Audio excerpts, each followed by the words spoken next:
Okay, guys, thank you for joining me again. So, this is latest 247. So, on this episode, we'll be talking about what happened recently in Niger State, a local government known as Shiroro in Niger State. So, recently, 200 gunmen have been said to raid a military base in Shiroro, a place called Alawa, killing about 6 soldiers and a mobile policeman. The gunmen also burnt down the base before moving into the community, where they also killed 7 people and abducted several others. Now, guys, this is getting out of hand because even though we keep hearing about this government, the bandit actually taking people hostage, kidnapping, collecting, requesting and asking for ransom and actually getting it. And even after they are being paid, they come back again and repeat the same process. So it's like a rinse and repeat. They know the process is working for them, so they continue to do it. And it's getting out of hand. Now it will get to a point whereby government will stop paying. In fact, we've had cases whereby people were abducted, they kidnapped, they even do the video and posted that, but yet the government didn't seem to respond because government was thinking, okay, I think maybe this was not even serious. I mean, it will get to a point whereby they will start thinking like that. And you might not really blame them fully if they start thinking that maybe if this is just a taunt, because you don't know when it is actually a real thing now anymore, because it is happening like frequently. So, and this is to say that the security situation in Nigeria has broken down. It is something that is calling for a state of emergency in terms of security because no matter what they do, they've not been doing enough to curb this banditry. This banditry has continued to happen. So imagine 200 gunmen. How were you able to fund that? Who was funding? That's like, I made a video the other time about the Boko Haram and all the bandit stuff that I talked about, saying, I think these people are being funded from outside. Someone is funding these guys and giving them all the equipment and the resources that they need, the logistics for them to be able to continue to carry out this operation. And when they start requesting money, you start hearing 600 million, 800 million, a billion. What are they going to do with all of that in the bush? If they are said to be in the bush, what are they doing with that money? So it means that someone that has access to not just staying in the bush, someone that is in town as well is also part of that ring, and they need to be found out. Although recently the government said, okay, I think I made a video, if you haven't watched it, just check it in my channel.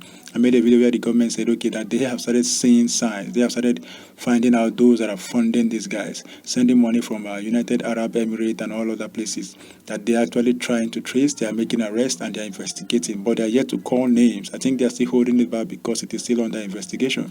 But it's important that they fast track this. Even all the guys they say we are involved, like the guys that do money exchange, Brody change, that they were also involved. But I think these guys are actually getting huge amount of money. How can you equip 200 guys to go on a raid?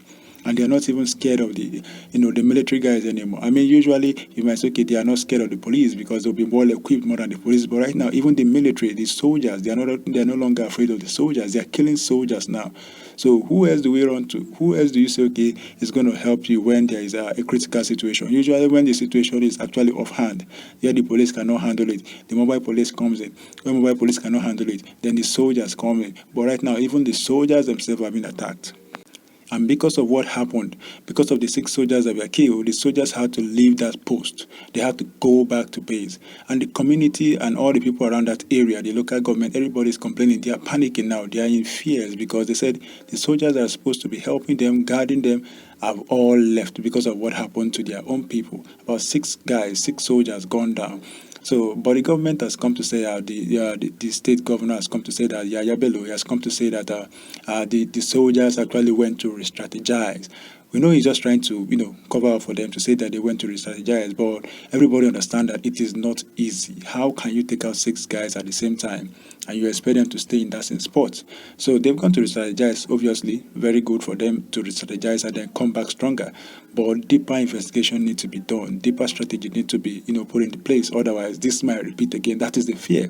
It's not that it has happened now, but the fact that it will still happen again. So something needs to be done. And the president and everybody needs to wake up and look for solution to this.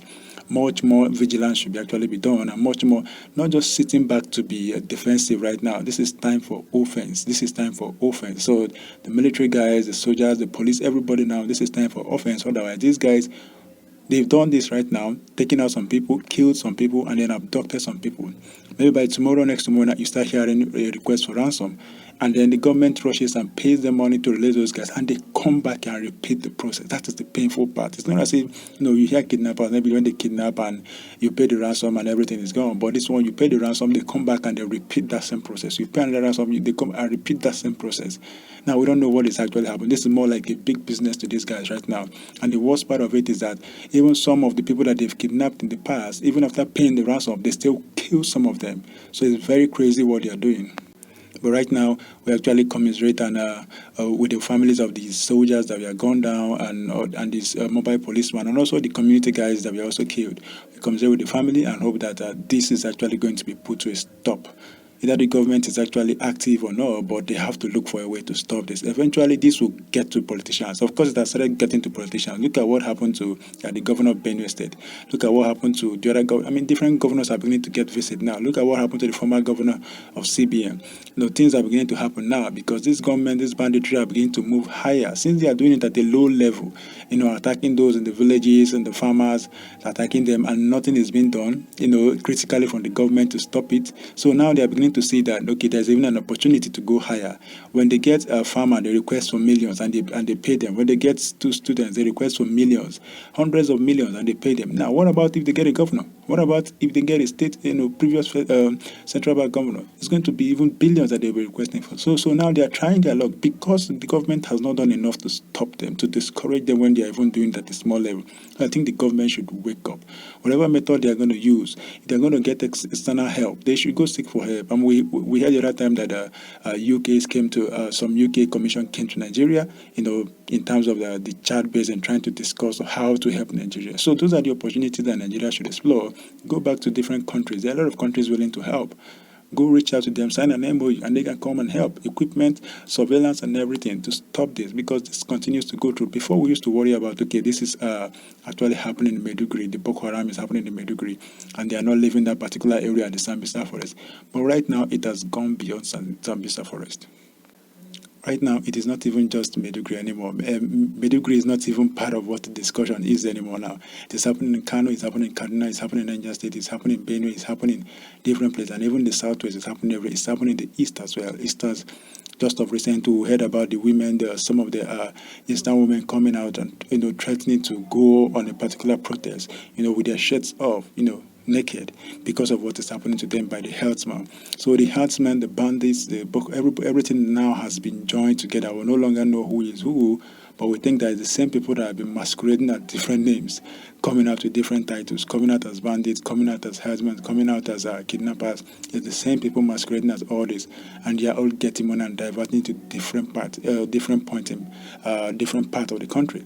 So, and this needs to be curbed. And the president, the governors, and everybody need to wake up, have a very strong reason, and have a very strong strategy to tackle this. Else one day we'll just wake up and see that the whole country is gone. What happened? Everyone has been kidnapped, and the country might be put for sale to another country, which is crazy. By the way, this cannot happen. Don't mind that, but it's just a thinking thought. To imagine that if this can continue to go on without being abated, without being stopped, without being discouraged, that they might want to even try something much bigger and more dangerous, and it will be dangerous to everybody. So that's what I got to say, guys. What do you think about this? 200 gunmen attacking a base, killing soldiers, killing mobile policemen, abducting villagers, killing villagers. What do you think about it? This is crazy for me. What do you think, guys? Let me know in the comments.